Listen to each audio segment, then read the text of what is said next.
Or, si depuis l'aube des temps humains, les Chinois ont toujours révéré une certaine forme d'oisiveté, le monde animal offre à notre admiration un exemple de dilettantisme naturel plus ancien et plus parfait encore. Il semblerait que le paresseux, et cela sous l'aspect où nous pouvons l'apercevoir de nos jours dans certaines parties de la forêt amazonienne, ait survécu à toutes les vicissitudes de la vie sauvage depuis les temps préhistoriques les plus reculés.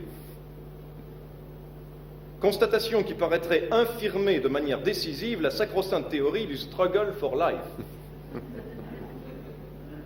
Comment concilier celle-ci en effet avec la fabuleuse pérennité d'un animal aussi peu doué pour la compétition ?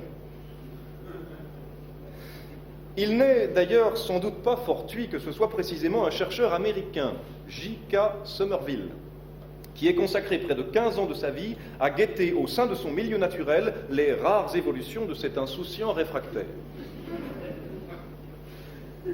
Pour ce faire, et comme c'est devenu la mode depuis Konrad Lorenz, qui en son temps a séjourné des mois entiers immergé jusqu'à la ceinture dans un étang boueux pour mieux s'intégrer à un groupe de palmipèdes sur lequel il avait jeté son dévolu, il semble que Somerville ait tenté de s'imprégner totalement des mœurs du paresseux. Opération qui devait rapidement s'avérer beaucoup plus acrobatique et ascétique qu'il ne l'avait tout d'abord escompté. Dans la mesure où l'animal reste parfois accroché jusqu'à 10 jours de suite à la même branche sans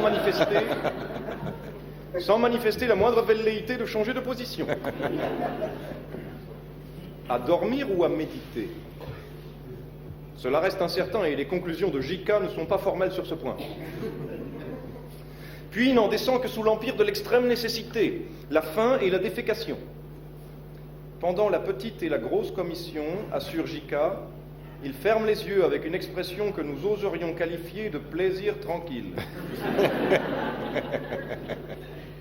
Que d'autre part encore, le paresseux, une fois qu'il est à terre, prend tout son temps, ne se déplaçant qu'à la vitesse de 50 mètres à l'heure, tombant fréquemment dans d'étranges distractions au cours desquelles, oubliant visiblement son projet initial, il se prélasse dans l'herbe le ventre au soleil,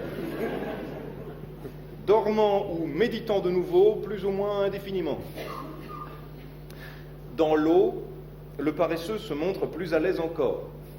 Étant le seul animal de la création à nager sur le dos, son énorme estomac faisant office de bouée et lui permettant de flotter, il n'a qu'à user de ses bras comme de petites rames pour se propulser indolemment sur les ondes.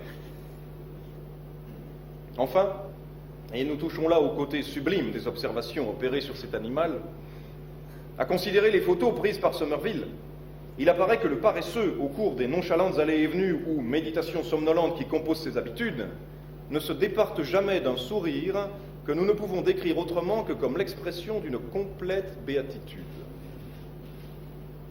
Le paresseux serait-il un bienheureux ? S'interroge anxieusement le chercheur américain. Mais le plus surprenant de ce que nous rapporte Somerville reste les mœurs érotiques et sexuelles de l'animal. Si les approches amoureuses traînent péniblement en longueur, une fois accouplés et contre toute attente, les partenaires se déchaînent en une longue série de spasmes frénétiques sans la moindre pudeur ni la moindre inhibition. Puis retombent épuisés mais toujours ravis dans leur demi-léthargie coutumière. J.K. avoue sa perplexité sur ce point. Manifeste-t-il un réel enthousiasme ou subissent-ils les lois de l'espèce ? Quoi qu'il en soit, l'article où j'ai pu recueillir tous ces renseignements à propos des recherches de Somerville nous laisse entendre que depuis son retour, l'illustre chercheur connaît certaines difficultés à retrouver le rythme de la vie active. Il semblerait que J.K. ne sorte plus que très rarement de chez lui, que ses éditeurs se plaignent amèrement de l'extrême lenteur avec laquelle il poursuit la rédaction de son ouvrage tant attendu, Comprendre les paresseux, et que sa femme ait toutes les peines du monde à le convaincre de bien vouloir s'extirper du hamac qu'il s'est installé sur la mezzanine et où il séjourne des journées entières. À dormir ou à méditer ? Les auteurs de l'article semblent ne pas être en mesure de le déterminer formellement.